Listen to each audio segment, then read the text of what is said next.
Melalui storytelling berbentuk foto, kami bermaksud untuk memberikan gambaran gitu loh, kayak seperti apa yang terjadi di masyarakat kecil, sehingga niatnya adalah supaya bisa menjadi apa ya, kayak landasan untuk membuat kebijakan yang lebih pro kepada mereka.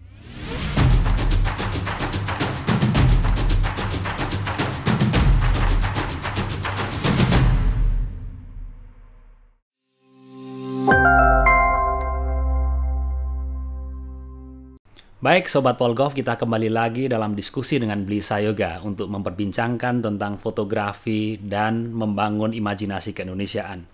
Kalau di sesi pertama tadi kita membahas tentang bagaimana latar belakang, mengapa kemudian Bli Sayoga tertarik untuk masuk ke dalam dunia fotografi. Pada sesi kali ini kita akan mencoba membahas lebih dalam lagi bagaimana sih fotografi memainkan peran penting di dalam membangun koneksi, membangun hubungan, dan imajinasi tentang kebangsaan keindonesiaan. Sebelum berdiskusi lebih lanjut, kita akan coba lihat lagi beberapa karya-karya penting yang sudah dihasilkan dan sudah dilakukan oleh Bli Putu Sayoga. Putu Sayoga merupakan seorang fotografer profesional yang memiliki ketertarikan pada foto dokumenter. Selama ini, Putu Sayoga telah menghasilkan karya-karya fotografi yang indah dan menyiratkan makna mendalam mengenai budaya serta keindahan alam di Indonesia. Karya-karya beliau telah terbit di berbagai majalah internasional seperti New York Times. Kiprahnya dalam dunia fotografi menjadikan beliau tidak asing lagi untuk melihat serta menelaah fenomena sosial di Indonesia melalui lensa fotografi. Bli Sayoga, saya ingin tanya, ini kalau tadi sudah kita diskusikan pengalaman panjang berkeliling di Indonesia, saya ingin tahu tempat mana dan pengalaman apa yang menurut Bli Sayoga paling berkesan selama ini? Pengalaman paling berkesan mungkin di Toraja ya, saya dapatkan pengalaman yang sangat berkesan. Salah satunya adalah mengenai keberagaman gitu. Jadi kayak di Toraja saya menemukan uh,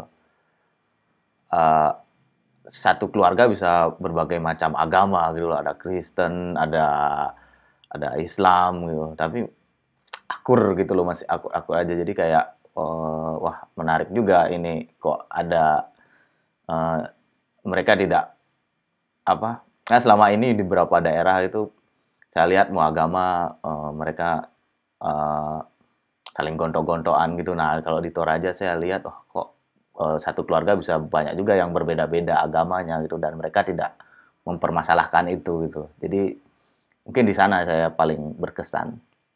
Tadi diceritakan tentang bagaimana fotografi itu menjadi salah satu cara penting untuk melakukan storytelling gitu loh istilahnya kan. Dan yang kedua juga bagaimana fotografi itu bisa dimanfaatkan untuk mendorong perubahan sosial. Nah, sebenarnya kalau boleh tahu Bli, pengalaman yang ada selama ini, fotografi dan proses-proses yang selama ini dilakukan itu bagaimana dia bisa dipahami dan digunakan untuk mendorong perubahan sosial dan politik mungkin, kalau ada.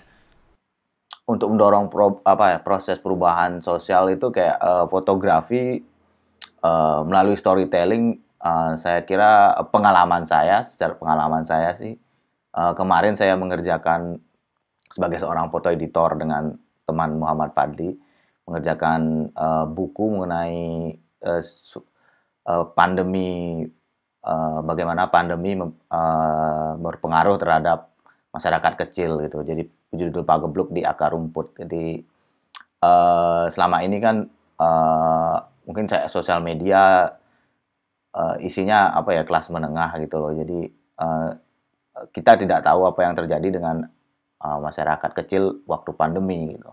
Nah, dengan fotografi, kami berusaha dengan fotografi, didukung oleh Yayasan Kurawal, membuat cerita-cerita di 10 kota di Indonesia mengenai bagaimana rakyat kecil menghadapi pandemi itu gitu. Jadi di buku itu kita ceritakan bagaimana petani di pedalaman Aceh bagaimana eh, pedagang-pedagang kaki lima di Jakarta. Jadi melalui storytelling berbentuk foto kami bermaksud untuk memberikan gambaran gitu loh, kayak seperti apa yang terjadi di masyarakat kecil, sehingga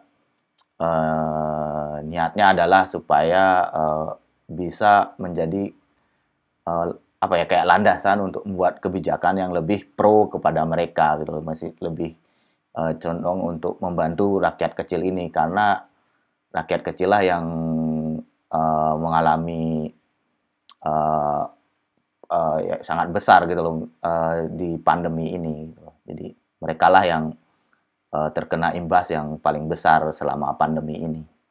Itu artinya kalau dari cerita Blisa Yoga tadi tentang proyek buku tentang pandemi tadi, menggambarkan bagaimana fotografi juga ternyata bisa dipakai untuk mendorong proyek kemanusiaan dan bahkan juga dipakai untuk menunjukkan bagaimana upaya fotografer untuk berpihak kepada orang-orang kecil. Kira-kira gitu ya, Bli ya? Ya, betul sekali, Mas. Selain itu saya juga punya pengalaman yang mungkin tidak terlalu ini ya, seperti yang kemarin kan dengan rakyat kecil semasa pandemi, tapi saya sempat juga membuat foto cerita mengenai perpustakaan keliling sebenarnya di Purbalingga.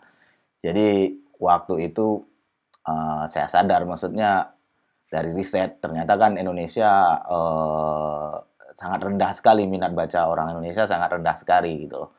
Terus saya menemukan, oh ada orang yang sangat kreatif gitu, sangat kreatif, yaitu membuat perpustakaan naik kuda. Jadi dia keliling desanya. Wah, buat saya ini suatu yang inspiratif lah, suatu yang positif gitu loh.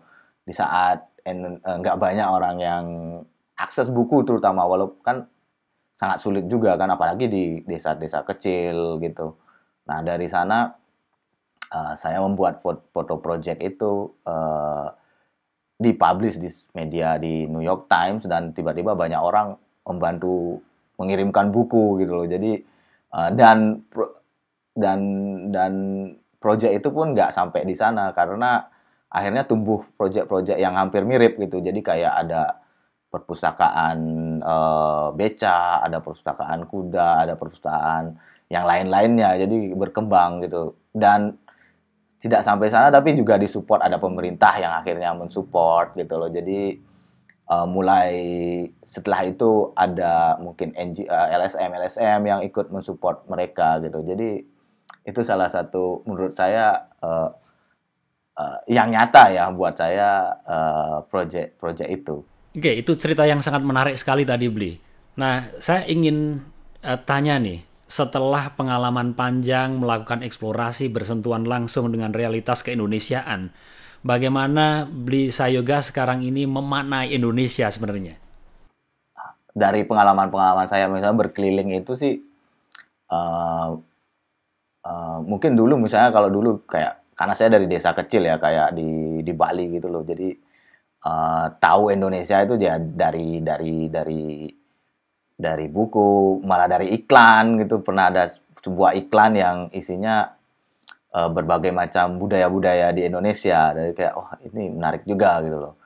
Nah, setelah keliling ke beberapa tempat di Indonesia dan merasakannya sendiri gitu, saya merasa ya itulah keindonesiaan buat saya, ya keanekaragaman itu buat saya gitu loh. Jadi kayak Indonesia yang beraneka ragam gitu. Jadi dan setiap punya apa ya, punya keunikan tersendiri, budaya-budaya yang unik, beraneka ragam, dan itulah buat saya Indonesia itu, ya keanekaragaman itu adalah Indonesia.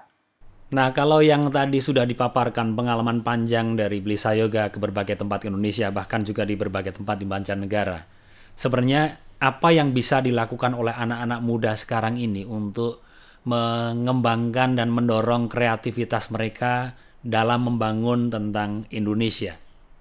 Selama ini kan kalau saya lihat ya, maksudnya kreativitas kalau dari sosial media misalnya, kalau saya lihat sih masih kreativitas masih sangat apa ya, Jakarta sentris gitu loh, maksudnya masih ini sekali gitu loh. Padahal sebenarnya setiap daerah-daerah Indonesia punya keunikan-keunikan sendiri gitu loh. Bagaimana kalau kreativitas itu eh, disalurkan untuk menunjukkan kelokalan itu gitu loh. Jadi kayak mendesentralisasikan kreatif anak-anak muda itu untuk menunjukkan kelokalan mereka gitu loh. Jadi untuk menunjukkan bahwa Indonesia itu ya beragam gitu, tidak cuma Jakarta gitu loh. Jadi eh, kemarin saya lihat ada musik itu banyak hal gitu. Satu contoh mungkin saya pernah lihat ada musisi di Makassar itu teori diskustik mungkin ya, nah, ya kalau nggak salah. Nah itu menarik, jadi mereka mengangkat kelokalan di musik mereka gitu loh. Bagaimana suku Bugis, bagaimana eh, ritual-ritual di pegunungan di Toraja, dan itu menjadi musik yang menarik. Jadi menurut saya kreativitas itu saat ini untuk yang mungkin muda jangan terlalu terfokus untuk viral aja gitu, tapi mungkin bisa lebih kritis dan bisa lebih beraneka ragam menunjukkan kelokalan Indonesia gitu loh, keberagaman Indonesia. Oke, Bli, terima kasih sekali. Saya kira apa yang tadi sudah disampaikan itu sangat inspiratif sekali, membantu kita memahami tentang Indonesiaan, juga mendorong berbagai macam inspirasi untuk melahirkan kreativitas perubahan sosial. Dan saya kira seperti yang tadi sudah ditunjukkan, bahwa lensa kamera itu ternyata juga tajam gitu kan. Lensa kamera juga bisa membawa pada perubahan sosial. Lensa kamera juga bisa menjadi alat penting untuk kemudian mendorong proyek kemanusiaan dan bahkan juga secara lebih luas membangun imajinasi keindonesiaan yang lebih baik ke depan. Baik, Sobat Polgov, terima kasih sudah bergabung dengan kami. Silahkan nanti lihat lagi dan cek lagi video-video Polgov Talks yang menarik yang lainnya yang ada di platform YouTube kita. Dan jangan lupa cek di description box yang ada di link di bawah ini. Terima kasih dan kita ketemu lagi. Salam.